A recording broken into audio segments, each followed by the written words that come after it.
Welcome back, everybody, to another segment of 120 Seconds, continuing with the Gathering of the Juggalos 2024 artist interviews. I sat down with NGS. We went outside because it was right around this time where I started kind of listening back to a couple of the interviews. I was really concerned about the sound on the Gordy one, to be truthful. And I kind of started going back. And even inside the RV, like the bass from outside, and not even from one of the stages, just from like people camped next to us, it was distorting voices and stuff, and it was loud. And I had this whim where it was like, look, maybe if we go outside, it might fix things. Was fucking with mic settings. As you'll quickly learn, this didn't work either. So yes, there is definitely some distortion on this interview, but it doesn't last the whole time. So if you're patient, I really appreciate it. Check it out because, again, I feel like it's a good interview, especially if you've never heard of NGS, because he's fucking good. All right, if you like horrorcore, he kind of runs the gambit of what he does. He does storytelling stuff. He does lyrical stuff. He's good. He's good. He won that. He was part of the Cypher a couple years ago. We touch on that again.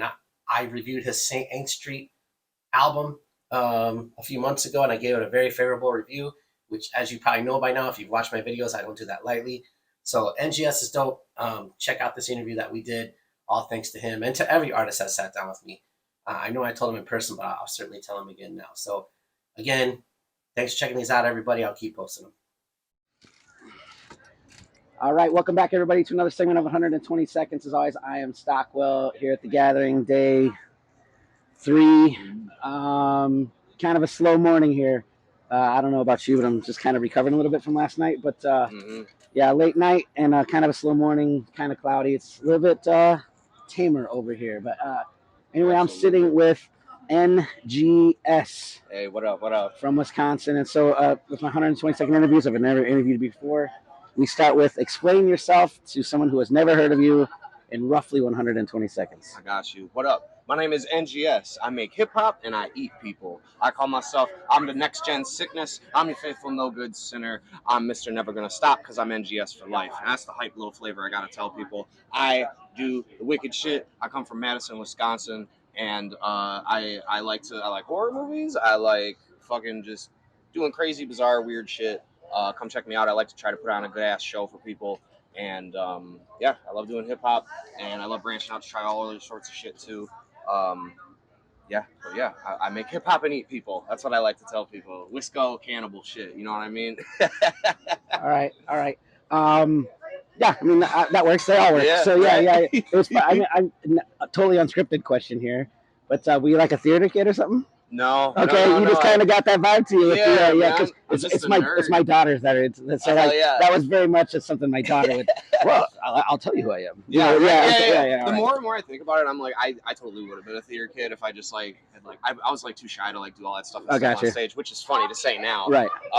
But yeah, like no, I just I'm a big nerd. I like movies and games and books and comics and all that shit. I just use as a good influence. Right. And, I have just come up on listening to good rap and good shit, and especially in the Juggalo world, it's all been a great influence, and I bring it back and send it all to you as wickedly as possible. All right, so of course the noise is picking up now that we started. Anyway, yeah, right. I reviewed your album on 120 Seconds, favorably, by the way. Thank you. Yes. And but the one thing I touched on was you kind of channeling, let's just say, other artists, and again, like I don't remember track names off the top of my head anymore because it's kind of been about. Of course, yeah. You kind of channel Violent J with some storytelling shit, and then I remember one of those hooks being very Violent J-ish. Yeah. Necro was kind of the what's he called, the death rap sort of sound, and the sampling of Italian shit, which we'll get into that, so don't expand on that too much. But would you say that that's intentional, or would you say that that's just the nature of being inspired by who you're inspired by,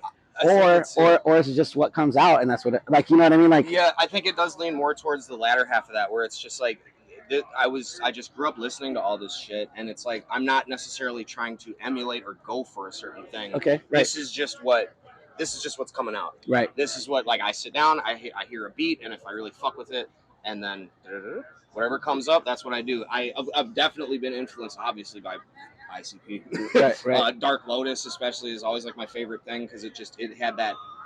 I love stuff that is different and is like the storytelling songs in Right. ICP shit or any of this stuff, or like Tech Nine has a lot of stuff like Right, that. right. I love a good storytelling rap, and I love a good rap that's just like fucked up and out there, you know, like, Yeah. and you know, not to say that there's not like, I hate being like, oh, like rap that's just about money and drug, whatever the fuck, like, because we rap about killing all the time. It's not any like better, Right. but the creativity with it, like people be talking about like monsters or like, listen, I and I don't want to interrupt you, Yeah, but you're good. I make this example a lot. The the generic horrorcore rapper says, "I'm gonna cut you, make you bleed," mm-hmm. and Insane Poetry, who I consider to be a fucking god of what our world is. Yeah. You know, he says, "I'm gonna make a motherfucker leak his life liquid." Exactly. You know what I'm saying? Like, Exactly. so, like, I make that kind of comparison all the time. And look, and I don't even hate the "I'll cut you and make you bleed" Sure. as long as it's done cool. Yes. So if it sounds good, so it doesn't always equate, but you know? generally speaking, I appreciate the latter. Yes, there's some and broad I know range that's to what this you shit. do. So right. Exactly. Right, and like the thing I love about hip hop is the wordplay and the poetry and the technical things you can do with it and all this fun shit. What up, y'all? and Jimmy the Hair Guy, much love. Jimmy the fucking hair guy. Tell him Steve Dave. I love this shit that there's so much lyrical. A playground of stuff that you can do when it comes to rap, like expandability or whatever. And the wordplay and the cleverness and the things that people can do, and especially when you do take those darker horror elements, which is just so fun to work with. And Insane Poetry. I've like been getting way into him. There's been so many people like to start out on ICP. I get it. There's so many people that I'm like, how come I didn't know about this motherfucker? Like Twisted Insane, I only found out. You know about that motherfucker? Exactly. This guy knows what's up. Whoop whoop.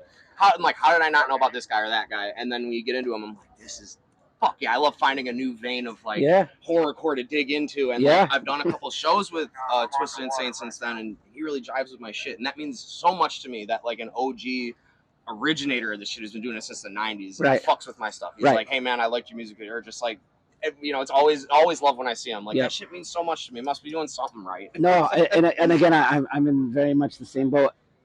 Outside of I'm not an artist, right? Sure. For me, it's like, you know, like again, Insane Poetry was. Well, I talked about this a couple weeks ago, but that's a name I knew of in the '90s, and he was just a dude. And then horrorcore.com, which for me was kind of the epicenter of finding the more that right. Yeah. So I mean, I've said this a lot, and I don't care. I'm going to keep saying it.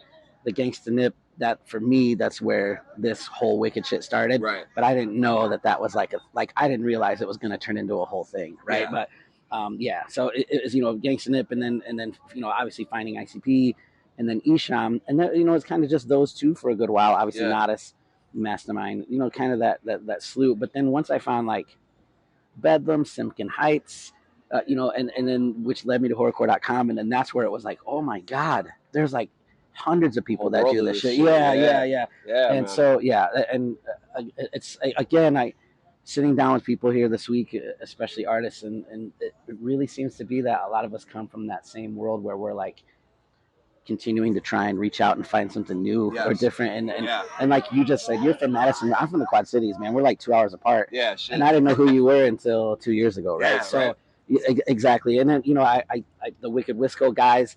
With the, you know, like I've got a lot of friends up there, and I know there was an LSP connection. But, yeah, you know, there is that little that link right there. Right. And so again, it's funny to not have run into you during any of that stuff. Yeah. The funny thing with the Wicked Wisco stuff is like people might notice I never shout that out or yell it at my shows, and it's not out of disrespect. I am not doing that out of respect because I didn't. That wasn't your scene, right? No, like I was a teenager and like I didn't really know any of the Wicked Wisco cats. I was just solo juggalo for so many years, so like.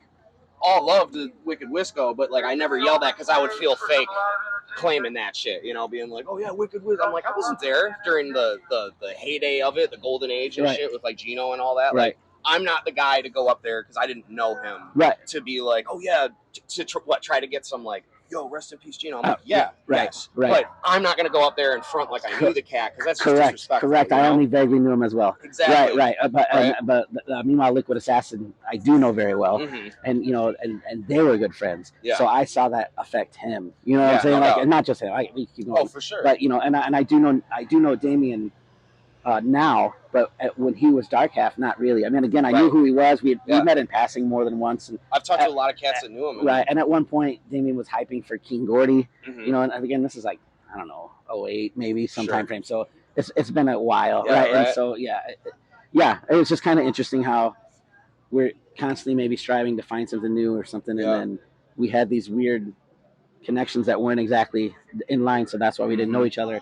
And the same thing with, you know, again, Insane Poetry for You or whatever. And it's like, you know, like I said, like around age 11, I hit ICP and the whole Juggalo world, and it was just that for a long time. Mm-hmm. Then I got some Wu-Tang and East Coast shit in there, and then when it comes to like horrorcore stuff like Brother Lynch, when they did when he did Dinner and a Movie, that fucking changed the game for me. And like that's where a lot of my cannibal influence started coming from. I was like, this is incredible. Like you listen to him and you're like, does this guy actually fucking eat people? No, like, I know. It's just like what I love it. I felt same way about Brother Lynch when I was younger, and about Gangs and Nip. It was like, does this guy think he's serious? Yeah, there was like a little bit of creep that kill people. Right. And the two recent ones, Twisted Insane and Cage.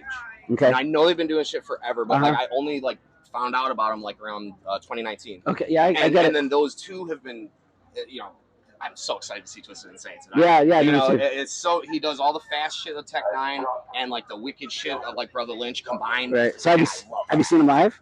Never have. I tried to open for him twice in Madison. He's super theatrical. Oh, so it's cool. It's cool. I love it. He puts a lot. It puts a lot into it. His he'll like go into convulsions and like it's. I love it. I'm so excited to see this shit, dude. So and Cage, him too, because he's been around forever. But the latest shit he did was so like dark and satanic, and like the things he's talking about, like he's using all this like a great vocabulary and all these like biblical horror words, and I'm like, no one else is doing this. Okay. And I want more of this shit. I want more wicked creativity. Like that's why LLE vibe. I vibe with them a lot. Like I love their whole AXE's theatrics and Sun too, and then I love Funtime Guys being like the humor elements. Like that's awesome. Like that reminds me of ICP or like Golden Era Psycho. I 1000% agree. Yeah, like I love that. Yeah, and well, SOM played the other night, and he had guys with robes on stage. Yeah. And then halfway through the set or so, the guys took the robes off, and it was Copper Key.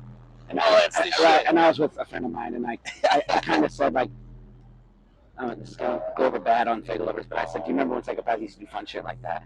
You know what I mean? Like, and so, you're not wrong. But you know, like every time when they're like, I'm not. All right, Copper Key though. They were dope. If you didn't catch them last night, they were fucking awesome. Like I haven't seen them live yet until last night.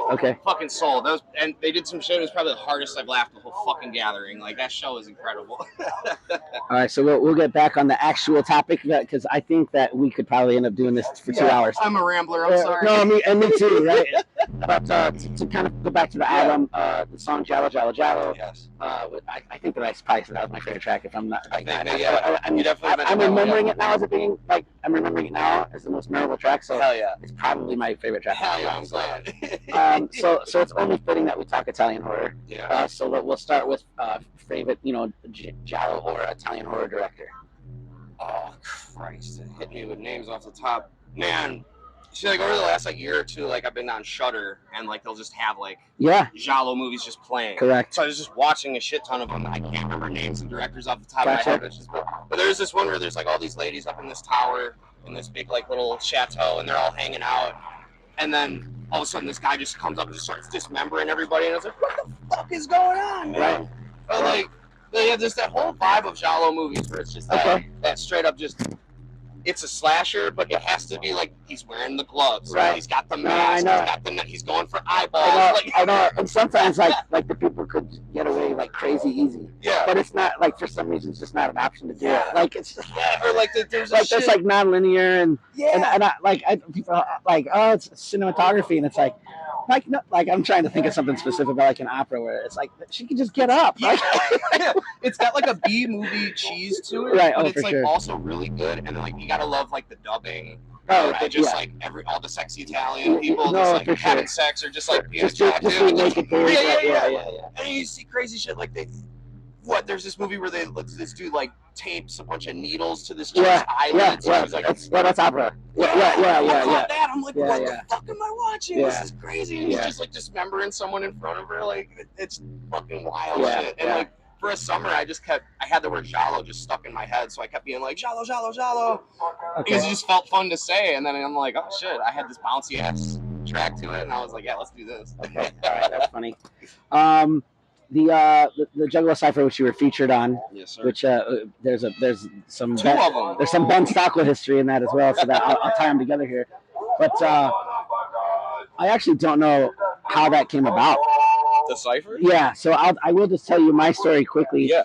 I hosted the stage, the second stage that year, whatever, Nightmare stage. We talking 2022 or 2019? No, 21, right? Was 20? Oh man, these So are starting to run together. So bad for me now. So 22. Yes, 22 was the big one. Yeah. So 22, but I'm on the stage and Bob or somebody said, "Hey, come be part of the music video at the whatever the East Bomb House, whatever it's called now, whatever that tent." Yeah, that. And so I'm like, so I go back and I'm kind of backstage, run into Mankini, and we're just kind of talking back there. And they're like, "All right, everybody, if you're gonna be part of the video, get on stage right now." And I was like, "Get on stage!" Like I had no idea what was happening. Yeah. Straight up. So I get up on stage and they're like, "All right," and MC Lars shows up and he's like, "Oh, it's the Juggalo the Gathering, Gathering Juggalo Cipher." Yeah. And then you guys went in order, and then they're like dance, which I never fucking do. I'm gonna get to that with you for the record. But like I always tell the joke, but like when I danced was at my wedding, right? Like that's pretty much it. So yeah. So I was like, let's dance on this stage in front of cameras. So I'm 5'5", so I just kind of eased my way back, and then that way nobody really saw me. But I, if you look close enough, I am in the video. Yeah. But so I'm saying, and I knew who you were because you had won the MC contest, Mm-hmm. and I was again, that's a whole nother story about the sub judging that I did there. But I did play a little role in the MC contest. Hell yeah. I knew Tier, and Tier was there. I know Gonna Be now. I didn't know him then. And I know I've known Zitro for a good while. Okay. Right. So it was kind of like, I know these guys. Okay, they must have won a contest or something, and here's the song. Yeah. And but I really didn't know anything about it. So how specifically that cipher? Yeah. What even was that? Like there was an entry and there was a what? How did that come about? So they do like a everybody signs up and auditions, and then you like get to spit like a verse. And this is live. Yeah, this is like it wasn't like a predetermined thing. No, yeah, this was they did it at the seminar tent. Everybody got to spit up kind of like with the rap battles. Like you get to go up and do a little bit. They kind of expected writtens instead of freestyles at this point, because you're trying to just post shit. Yeah. So everybody did that and auditioned, and then the winners, they posted all the names up, and then I was the first one on there, and so when we filmed that, like, they gave us the beat and stuff to listen to ahead of time, and I did, and I was like picking out a good verse for it, and I was like, okay, this is gonna work perfectly. And then when they start the video, they've already started the beat, and like where I would naturally come in, like when a beat drops, right, okay, wasn't when I'm up on stage and they put me in front of the mic. So like, I come in on like the second beat of a 4-bar thing and start rapping, and it's all off beat, and I'm just like, well, okay, guys, like I'll work with it, but whatever. But I mean, it was cool. It was like filming that was one of the craziest. The whole crowd, like day 4 of the gathering, you have this giant mass of just hands and people just screaming at you. It looked like a fucking big monster. I'm like, this is insane. It was so cool though. Right. It was for me, that it was the conclusion of the gathering for me. Yeah. Like I went to bed after that. Like yeah. So, that was a busy ass gathering. Right, It was like contests and ciphers and shooting that, and that was it. Yeah, that was the big capper. Right. And then Jump liked it a lot. He wanted us to record a track for it, and everybody did. Right. But and they told us they were maybe going to put it out. Nothing happened with it. That's cool. I think we're all still sitting on it. It's somewhere. Okay. It'd be fun to drop. But then the next year, they were like, let's bring everybody back and bring them on main stage. Okay. And then we were all also given our own like 30-minute sets on second stage, which was fucking incredible. And that was wonderful. I still love that. It's one of my favorite shows I ever did. Just getting to rock out in front of everybody for the first time and catch the love. And how many people like would be like, "Hey, I was just walking past, and then I saw your second stage the whole time." Like, it's been wonderful, man. Like that cipher did a lot of good for me.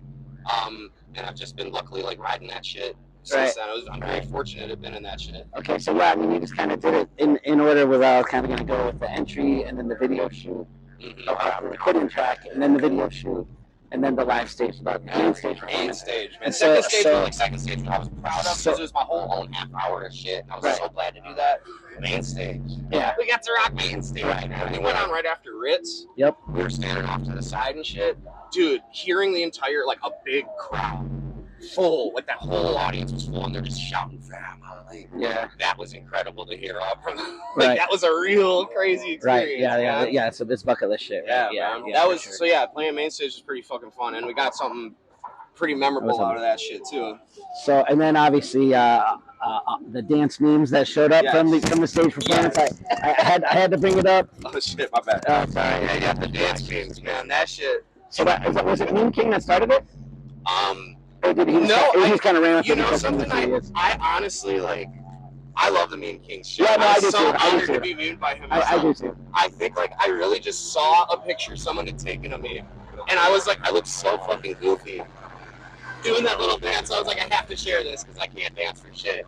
And then people just thought it was funny as hell, and then people started clipping it and putting it in memes, and it was so fucking funny. And now it's become like a Jordan pose.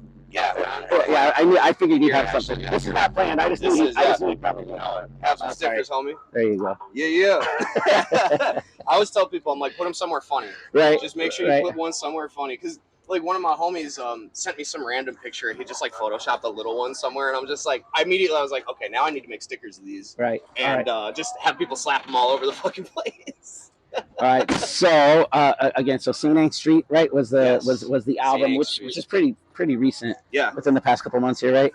Yeah, I put it out at the beginning of the year so I could kind of squeeze it into 2024. Okay, I gotcha. I'm like, it came out like midnight on the 31st of 2023, and then on Spotify it came out on like the 1st. So I was like, yes, I got both years in there. All right. So obviously this leads to the kind of what's next for you, like another full length, are you a group project? I mean, is there something new or? So yeah, there's this the next thing I'm working on is it's short. It's maybe like 6-7 tracks, but it's going to be called Fear Food, which is I have a video out already called Fear Food. That's like the single for this album. Yeah. That was on the video board. Yes, that was one of them. Yep. And that album's gonna be pretty cool. I'm working with like an EDM producer that I met when I was working at Chiba Hut in Madison. He started throwing me beats, and I was like, I really fuck with these. His name's Free Food. That's why it's Fear Food.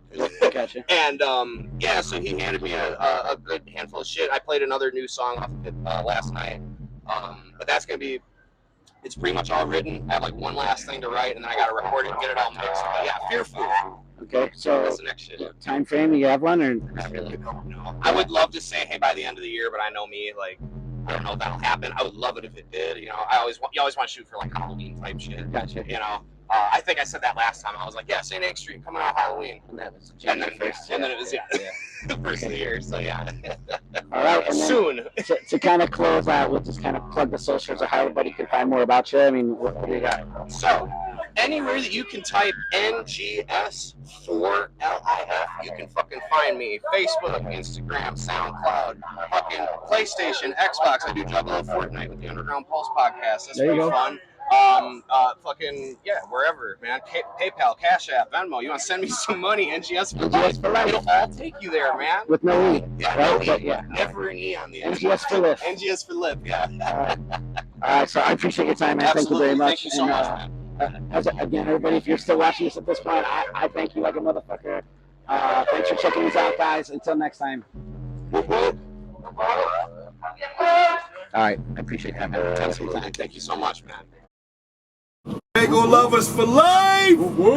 Yeah, I don't go there. Right. I don't fuck with them anymore. I used to like them, but I don't fuck with them.